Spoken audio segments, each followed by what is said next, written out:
Metal monkey, metal monkey, metal monkey. You like the female monkeys with them bananas between their trees, hanging down, upside down, frown, that's a smile. Metal monkey, what you doing to me? We're going to be talking about the Middle East, Islam, Judaism, Zionism, and Western civilization, and how these civilizations are actually somewhat incompatible. Both Islam and Judaism come from a derivation of what we call sometimes the Abrahamic tradition. But in reality, if you read the New Testament, if you believe Christianity, we can't say that there's three Abrahamic faiths. Paul's very clear in Galatians 3, for example, that the only Abrahamic faith that counts is that in Christ.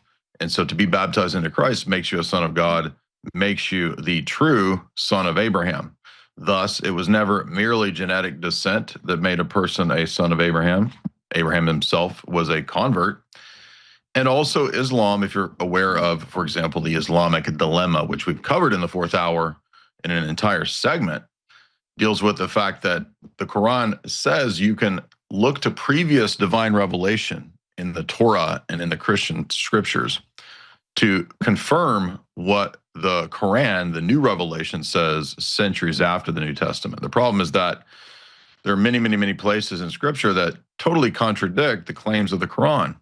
So that means that the Quran now decides what is the prior revelation that confirms the new revelation, and it just happens to be anything that contradicts the new revelation. So just like any cult, the prior revelation is all canceled out. The new revelation takes precedence, but it's defeated by that very fact because the dilemma can't answer why it would require you to go back to something that's corrupted supposedly to confirm the new thing. But we're going to not talk really about a lot of theology today. We're going to talk about the actual structure of both entities like the radical Muslim groups that are being intentionally put into the West, that have been funded by the West for over a century, going back to the British imperial structure. And also that's not antithetical really to many of the interests from the Israeli or the Zionist perspective, because as many rabbis have said, as Alex, I think last week or the week before, played a clip of many rabbis saying that Islam is the broom of Judaism. It comes through to wipe away with its militant, supposed monotheistic faith, the Edom of Christianity. We heard, for example, somebody said to ask Netanyahu what book he was reading, and he said he was reading a book by a person named Strauss on the subject of Rome being Edom, or Western civilization being Edom from Scripture, and that the Jewish Messiah would not come back until the destruction of Edom. And so we can see this entire push then for ecumenism and the globalist Abrahamic faith there that you see with Francis, and now Leo continuing that agenda as Francis 2.0. It continues full stop, full steam, without any road bumps or roadblocks except for authentic Orthodox Christianity.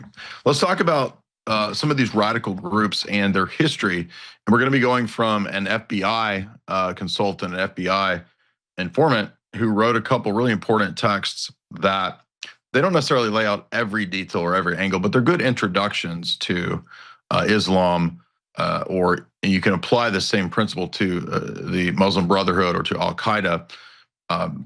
Paul Williams, who was an FBI consultant, wrote one book that we've covered in the past many times called Operation Gladio, which deals with the CIA's stay-behind units throughout Europe to deal with a potential NKVD invasion of Europe.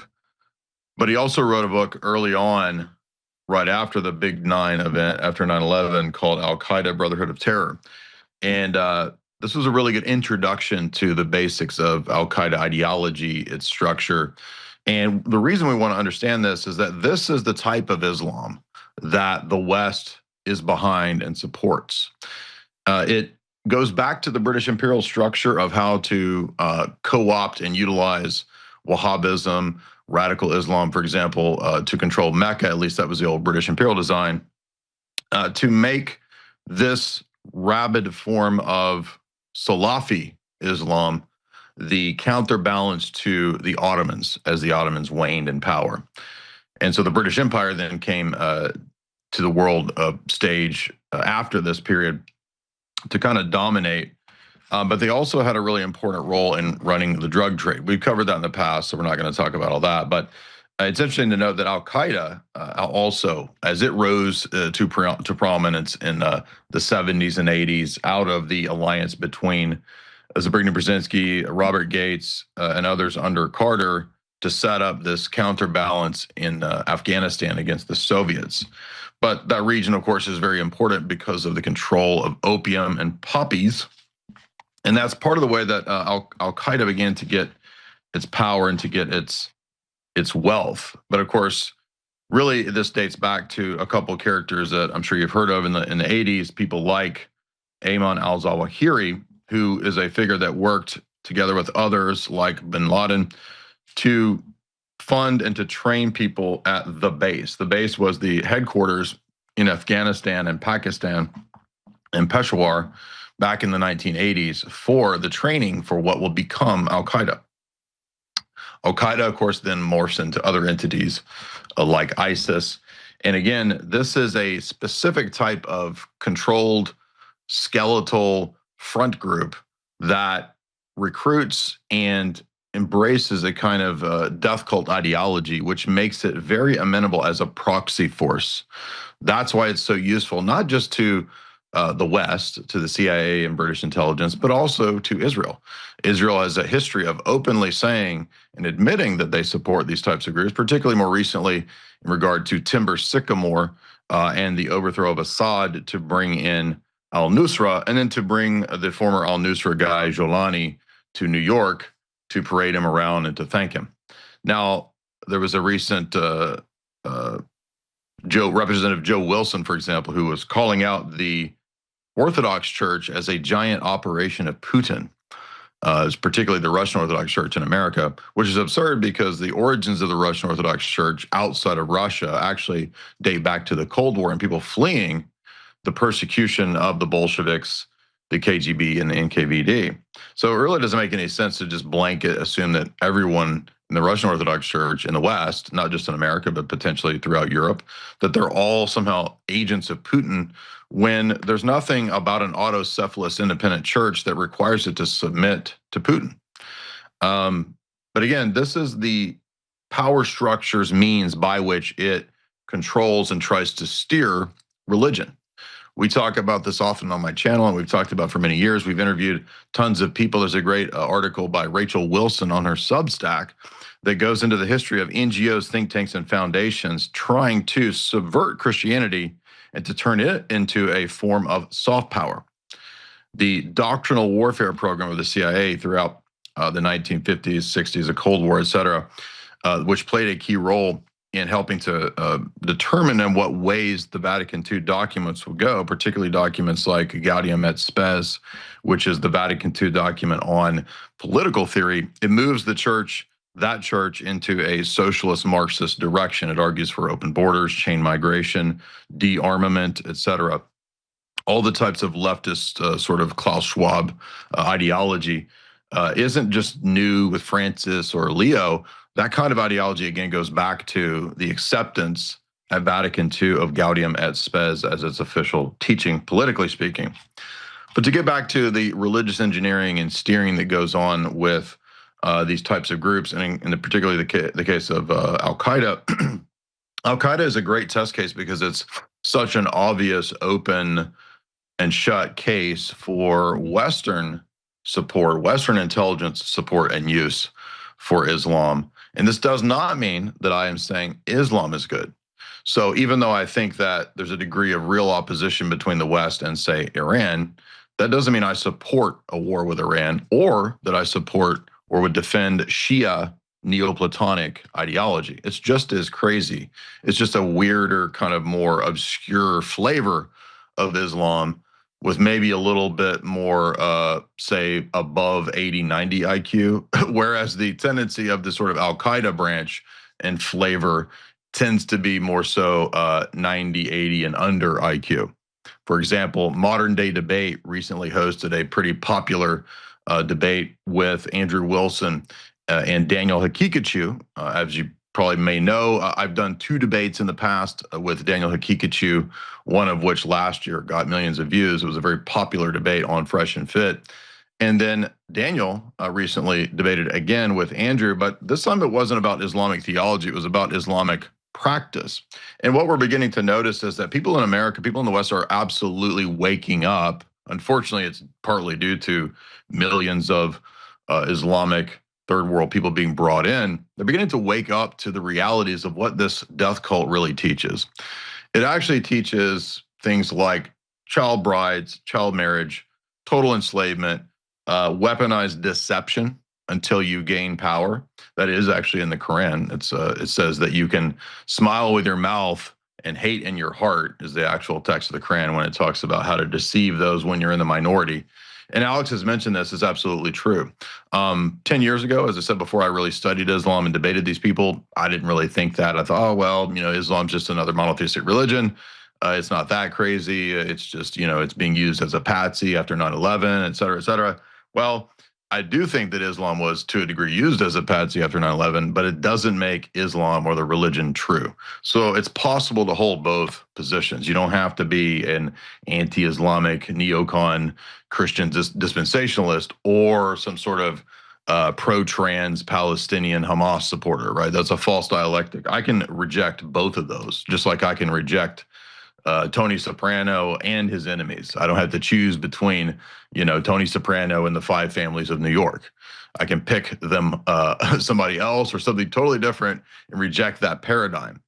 But dialectical control, as we know, is a huge part of how people are duped and deceived. And to get back to Al-Qaeda as a test case, there's a great chapter in this book that I think is a little more on the grounds effective when it comes to understanding these types of people and their ideology and how different it is from the West. And it ties into the debate that I mentioned where Andrew Wilson debating Daniel Hakikachu. Eventually, the debate was just focused on the topic of cousin marriage, intermarriage with relatives, and the tendency IQ-wise as to what the product is. The product usually is very low IQs. And so in the debate, for example, Andrew went through many Islamic countries and the average IQ, which was pitiful to say the least. The response of Daniel was that, well, we don't care. And we will simply come into your countries by force, swords out, and with all of these low IQ people, destroy you.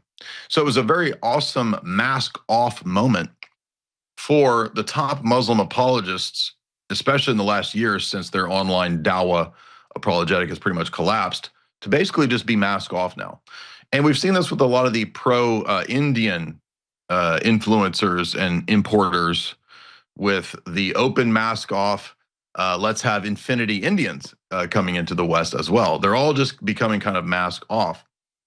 And you can figure out who I'm talking about, people like Vivek, perhaps even at times people like Dinesh, the supposed humble Christian, also seems to have mask off moments where Western white civilization is getting its due revenge for things like colonialism. So when it comes down to it, they're all suddenly woke. All countries, all nations have a history. All powers, all empires have a history of trying to enslave people, lying to people, and colonizing. So what we really need to understand from these people, and the question that no one ever asks is, why is it wrong to colonize? Well, the Muslims will say that it's not wrong.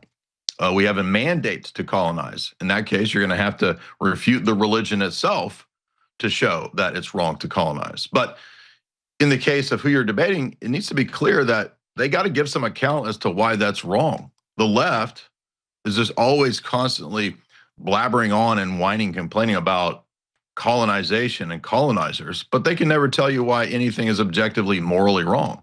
It's purely a subjective judgment. I mean, these are the same people that think that a man can become a woman, that you can just identify as whatever you want, right? Well, if that's the case, then there's nothing actually wrong in some moral objective sense with colonizing. So people need to stop being on the defensive, go on the offensive, turn the argument around, and expose these people as complete frauds. That's what they are. And they need to expose these false religions, because until you get into noticing and understanding the contradictions in these ridiculous religions like Islam, they're also going to put you on the defensive. For many years, Muslims have been debating evangelicals, debating Christians, etc., putting everybody on the defensive. And now that in our apologetics, we have gone on the offensive, they have actually collapsed pretty miserably. And so Andrew did a great service to everybody by just showing, let's set aside all the theology, because in Islam, it's not really about theology. It's about power and dominance, ultimately. And let's talk about what this religion actually produces with things like cousin marriage, etc. And it ended up being a massive mask-off moment. The Muslims just say, yeah, it's fine. We're going to produce a giant retail civilization, and we're going to kill everybody with swords. Thank you for being open about it. And in this great book by Paul Williams, the second chapter goes into a mercenary who was a former military guy who went and spent several years in Afghanistan, I think back in the 80s or 90s. And he basically relates his whole experience with this intense, extreme form of Islam, which you could argue is just classical Islam, Salafi, Wahhabi, whatever you want to call it. It is the real old Islam. Living in this culture and the insane levels of just cult-like death cult behavior. The ways that you can't speak of anything in public, the ways that you must, everything is essentially punishable with death. Everything is essentially, I mean, anything that goes against this type of, Taliban religion, and he's talking about being there in Afghanistan under the Taliban rule,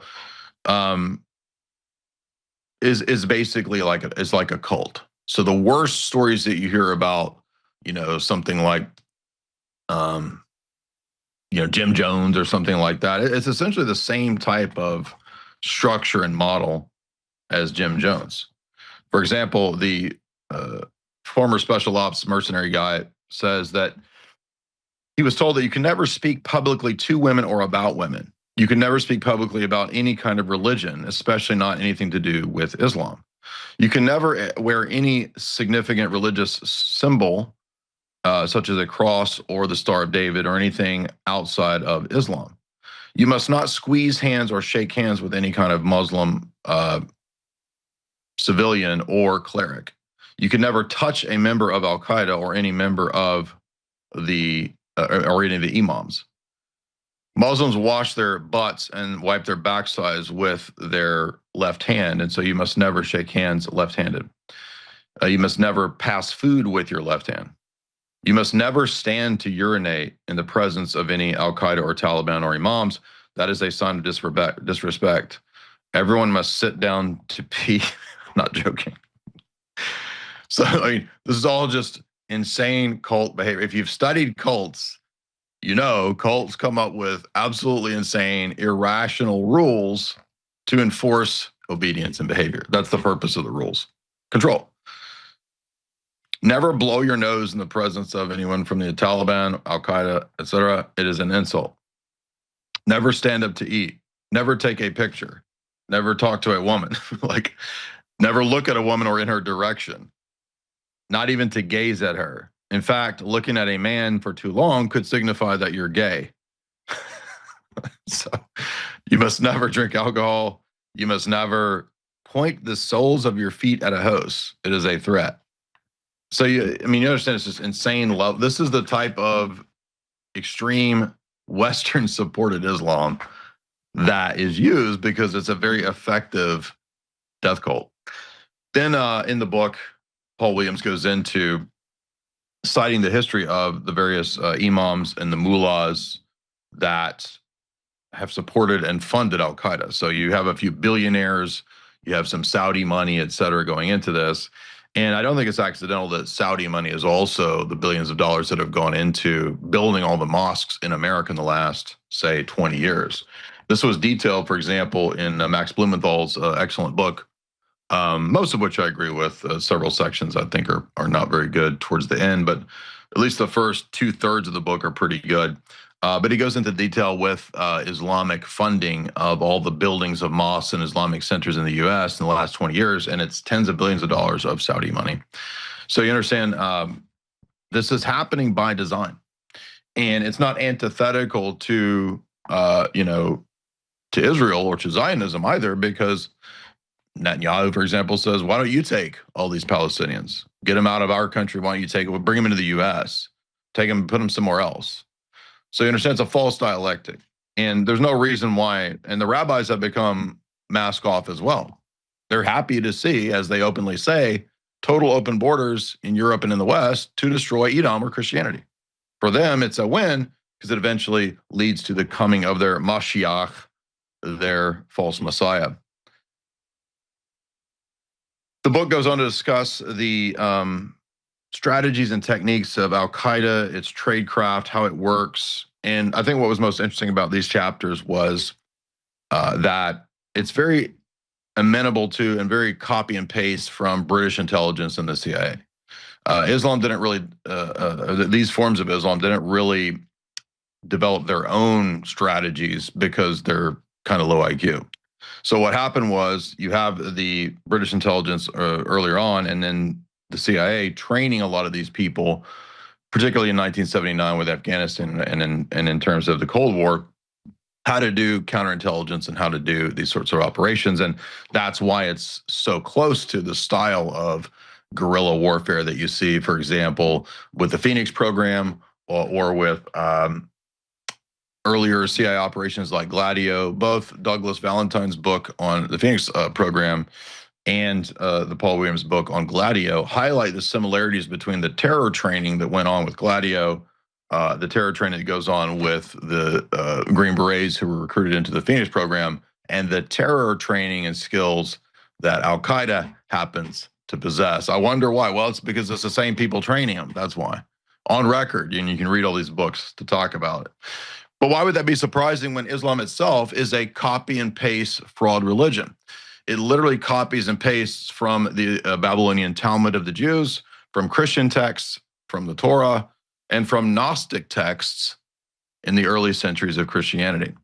It's cobbled together into an incoherent, jumbled mess known as the Quran, and tons and tons of hadiths or oral traditions that supposedly go back to Muhammad and his immediate circle.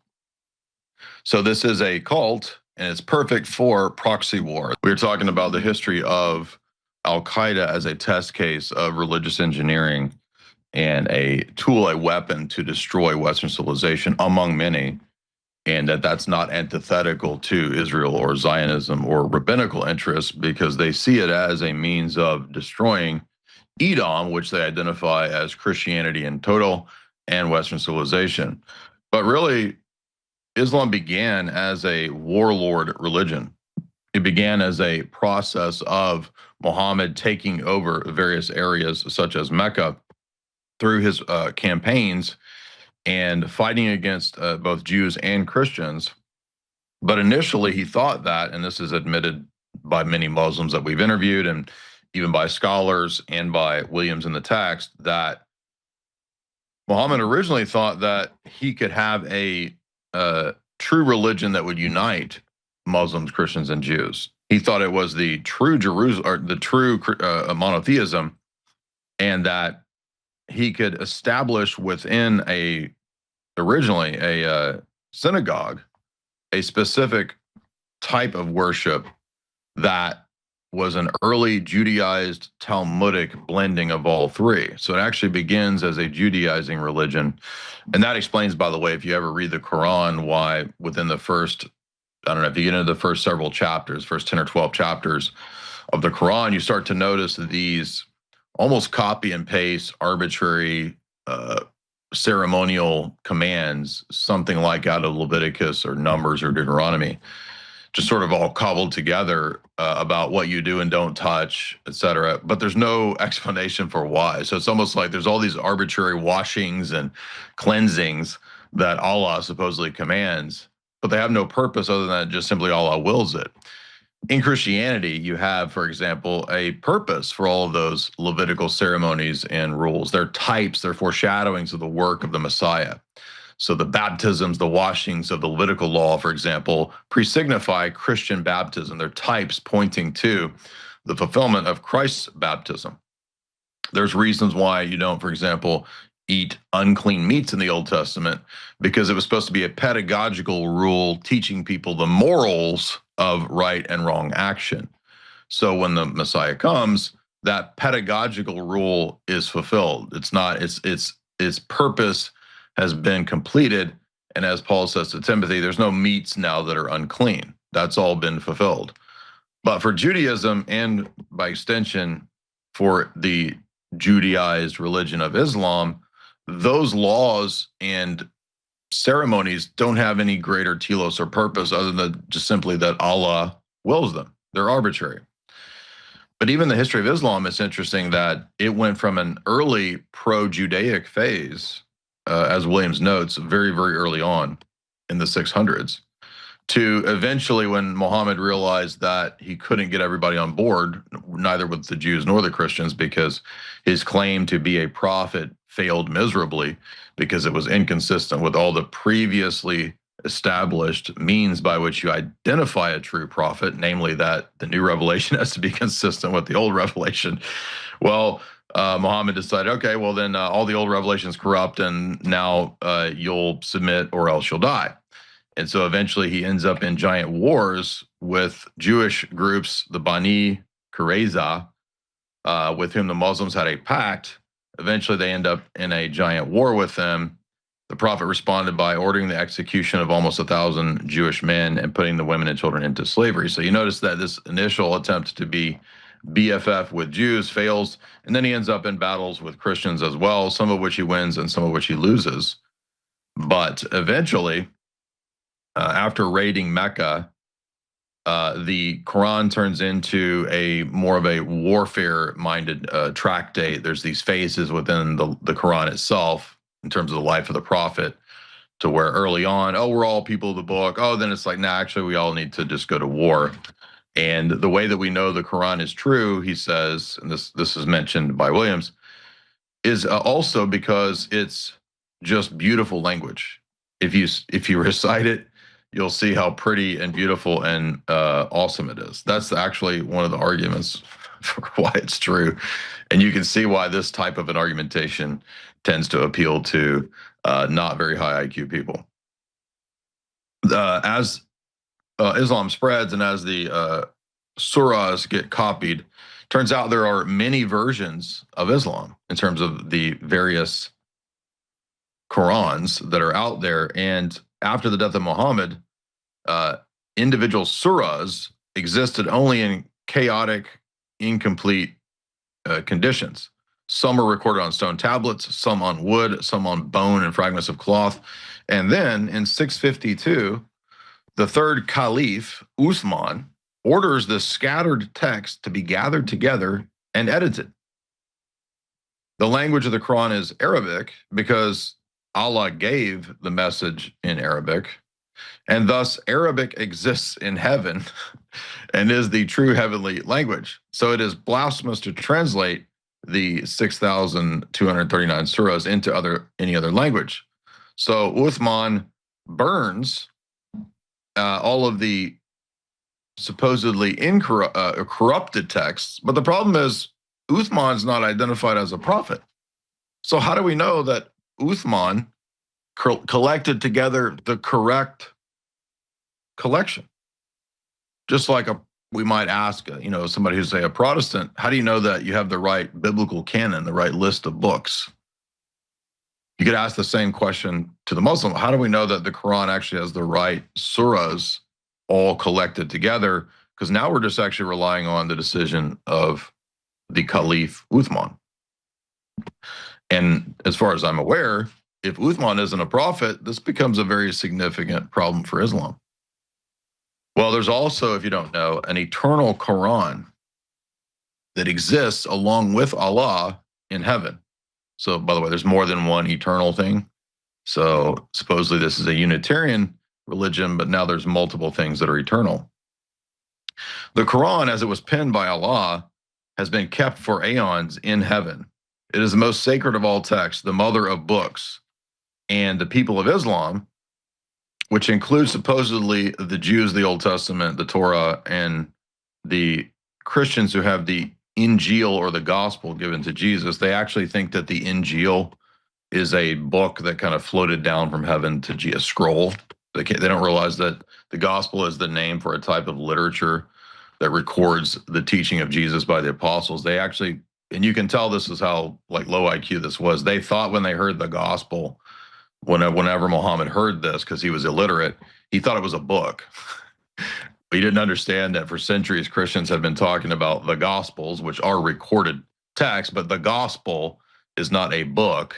It's not a scroll. It is the evangelium. It is the saving message of Jesus.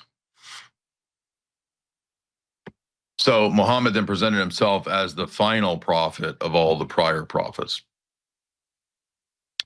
And he, quote, simplified the religion to 5 pillars of creed, prayer, almsgiving, fasting, etc., and the Hajj, or the pilgrimage to Mecca. So you can tell that, again, these elements are cribbed from both Judaism and Byzantine Christianity.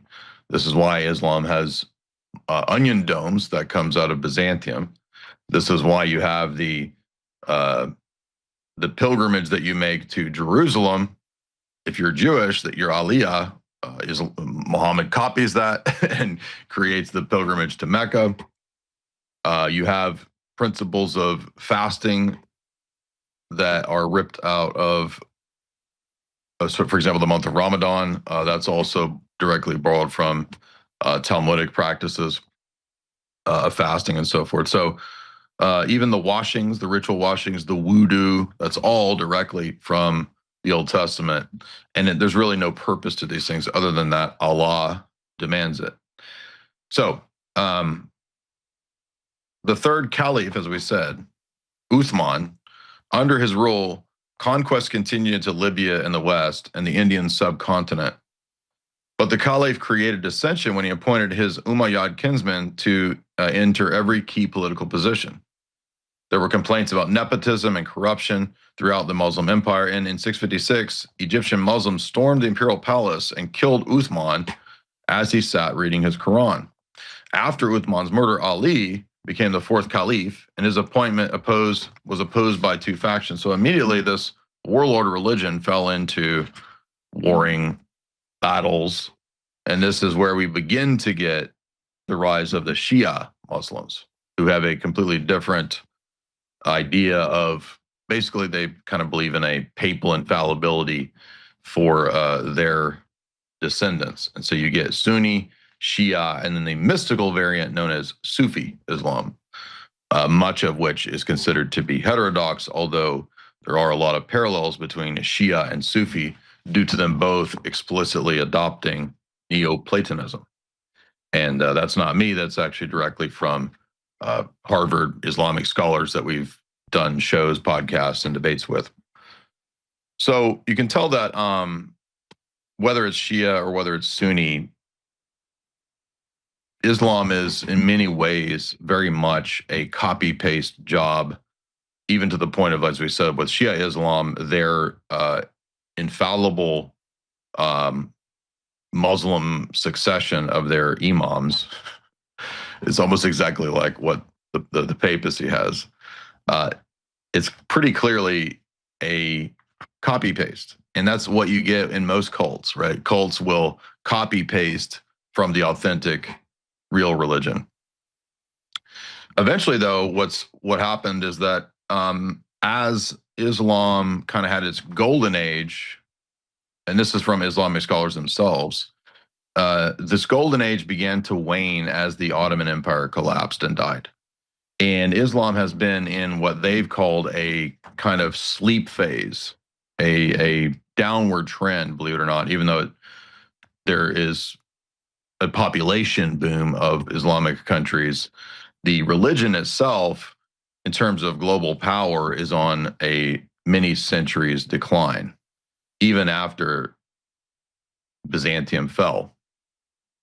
So what's happened then is that they have made a push to revive the religion, to promote the religion, and that has led to Western countries dealing with and cooperating with or opposing at various levels. So some, for example, in the British imperial structure thought that the best way to combat this religion was to eventually kind of adopt it and control certain sectors of it, even including the Muslim Brotherhood. This is why there were many OSS, British intelligence, and CIA links between the Muslim Brotherhood and even going back to the beginning of the Muslim Brotherhood being originally supported by British intelligence, because the thought was, well, perhaps we can run these types of groups, aid these groups, control these groups, and they can be kind of a proxy war force for us. Exact same thing with Al Qaeda and then with ISIS. They only serve and typically serve the Western power elite perspective. And that's why they take down people that tend to be a problem like Assad. Now, that doesn't mean that I have to agree with his Alawite ideology. It's just a fact that the Islam that was more amenable to development, technology, industrialization, that type of Islam, regardless of whether it's true or false, had to be opposed because this type of insane Judaizing, and by the way, they still circumcise. So you understand, another example of how Islam is a Judaizing heresy is that they practice circumcision in many, many, many countries. Why? Because Allah told Abraham to. So again, there's no theological understanding of the purpose of it. You just do it because you're told. Again, it's a very unquestioning, unthinking type of cult, hence why you get suicide bombers and why you get mind-controlled patsies. It's a perfect religion for creating that. It's a death cult because it doesn't have a meaning. There's no deeper significance for things like circumcision as you would have in Christianity. Rather, it is a simplistic cult. So hopefully that gives kind of a shed some light on how these types of cults are perfect for intelligence agencies to kind of get in and retool and steer in the direction that they want. This is precisely why so many crucial Al Qaeda people or ISIS people just happen to have worked with the CIA so closely or with the FBI so closely. For example, if you go to Management of Savagery, the Max Blumenthal book, the first 100 pages are excellent for showing this. He begins the book talking about what I talked about. For example, the Saudis in the CIA are the ones that are the main funders and supporters and trainers of the Mujahideen. They are the real ethos from which we get Al Qaeda. Al Qaeda is actually born out of the U.S. as Operation Cyclone and National Security Directive 166 in 1980. You'll know about this as Charlie Wilson's War, the proxy war of the CIA supporting the Afghan CIA warlords. And people like Hekmatyar and Hezbollah-e-Islam, which are militias that were trained to be proxy forces to fight the Soviets. This included then people like the National Endowment for Democracy, fronts for the CIA to recruit Muslims like the Paris Review, entities like Freedom House. And you'll notice, well, that's interesting because these NGOs are the same NGOs involved in things like the Ukraine schism, National Endowment for Democracy, the support for the neo in Ukraine against Russia. It's the very same structure. And that's why John McCain can be flying over there and being pictured with Al-Qaeda, al-Nusra guys, and also flying over to Ukraine and being pictured with right sector Pravi neo guys, the supposed neocon. Well, he is a neocon because neocons actually don't hate Islam. Neoconservative Zionists love radical Islam. And that's the great secret that normie conservatives still need to figure out. They still can't understand that, no, actually, a lot of what we're talking about, people like the Blind Sheikh, these are CIA assets and operatives for many, many years on record. And they're traveling all around the world and doing all this kind of stuff. People like the Blind Sheikh Ali Muhammad, whose handler was al-Zawahiri, Well, it starts to call all this into question. And this is no small matter, because if you go back to the 80s, 90s, and 2000s, the Afghani jihad actually spread to Egypt, Algeria, and even the Philippines. The Philippines had radical Islamic groups being trained, funded, and armed by the CIA. And then it spread to the Bosnian world. In fact, $200 million was sent through relief agencies via the CIA and the Saudis into the Bosnian War to support entities like the Kosovo Liberation Army, the KLA, which was a fake criminal organization that was, I mean, it's real, but I'm saying it's not a real Islamic, it's a CIA created thing, funded and trained so that Muslim radicals and leftist socialists could be united together to fight against, together with organized crime, to fight against Milosevic. And also, all of these names that you see, you'll see these Islamic groups like the Jihad Front, Al Jihad. There's a million different little names of groups that get created. They're all kind of the same model and structure. So don't get lost in all the names and the terms, because all these little groups. There was one called Americans. People in the West are not used to these. The Abu Sayyaf organization. I mean, all of these things, the Benevolence International, all of these different things are just fronts and copies for the same technology of creating and funding cutouts to undermine and to destabilize. That's the key point. And I think one of the excellent points that was made in another one of the necessary texts in this domain, Secret Affairs, by Mark Curtis, who is not a conspiracy theorist, he's actually a Royal Society researcher. So it's a very, very important admission text. He listed, as you guys know at the beginning, 5 key uses of radical Islam by Western intelligence. And this goes back 100 years, right? Why would they want to use this? Why have they seen radical Islam as such a powerful, potent, useful proxy group? And this also includes Israeli intelligence.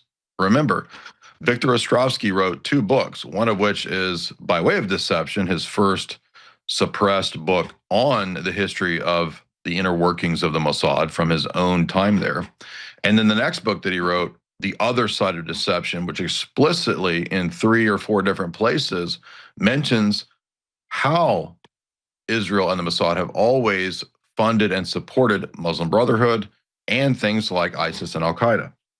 Now, that book came out before ISIS, but the point is that the same group, the same type of thing like Al-Qaeda, the radical Sunni types of groups, he says, yeah, of course we sent weapons to Muslim Brotherhood in Egypt. Of course we sent weapons to, groups in Jordan or, Al-Qaeda groups in, Syria, because that is a powerful tool to destabilize the PLO, to destabilize, Hezbollah, to destabilize Assad. He's very candid and very open about it. And so the response, of course, when you talk about this, and I've experienced this response for 15 or so years talking about this. Oh, you're an anti-Semite, you hate Jewish people. Oh, so Victor Ostrovsky is an anti-Semite when he talks about the very thing that they do. Like, it makes no sense. But that whole line of being called racist, that is all falling away. People that's broken. The spell has been broken. People don't care about being called bad names when pointing out hypocrisy. So what are the 5 uses of Islam by the Western intelligence forces? Well, originally they were anti-Soviet. And so this anti-red Cold War fervor, just like the Brits had done with Sunni groups back at the time of World War I and to oppose the Ottomans, this radical Islamic stuff could be seen as a way to fight a battle for you, proxy war. So instead of directly having some gigantic conflict with the Soviets in Afghanistan, instead of sending a bunch of US troops, we're going to fund and aid the Mujahideen there to get the Soviets embroiled in a conflict which would eventually wear them down. And that's exactly what happened. So Carter, Brzezinski, Gates, they were actually correct in the tactical approach of that strategy to wear down the Soviet Union, and it worked. So they function as anti-Soviet, anti-communist, and they also function as conservative muscle. In other words, a supposed Cold War fight against militant global atheism. But you'll notice how much of a false dialectic that is, right? So just because the CIA and British intelligence, for example, or Israeli Mossad are funding and aiding, say, Soviet or anti-Soviet movements, that doesn't make Soviets good. It also doesn't make Al Qaeda good. In geopolitics, it's not about good guy, bad guy. It's about power and pragmatism. Radical Islam is also a massive destabilizing force. Some years back, I did an interview with a very prominent Russian analyst, Andrew Korybko, and he had written a book about Al Qaeda and ISIS, and it's a great book. His thesis was that they are a skeleton key that anywhere they go in, and when you see the said, oh, ISIS just attacked in Boko Haram attacked in Africa, whatever, that is a region probably where there's natural resources. And so this destabilization functions to allow the rebuilding of that region or the coming in of the Western troops and soldiers later to fix the conflict, to solve the conflict, peacekeeping troops, etc. That ends up being usually something related to the military-industrial complex and a grab for oil, land, resources, rare earth minerals, especially in Africa, etc. So they become a proxy, they become a destabilizing force and a proxy military force. They also can then be political tools. So once they're there, if you still have control of that group, they can continue to be manipulated, continue to serve as an excuse. Oh, we've got to, 10 years later, oh, we got to go back into this country because Al Qaeda is there, right? It just becomes a political, convenient excuse that can be used at any time. And the key point is that almost always it's about oil and energy and resources. So that's the reality behind these groups. That's the reality behind why we are experiencing this in the West, this influx, and how they want to take down Christianity and Western civilization. It's a joint venture between rabbinical ideology and Muslim ideology, both of which are Talmudic. This is Jay Dyer of Jay's Analysis. You can get my books at my website in the shop.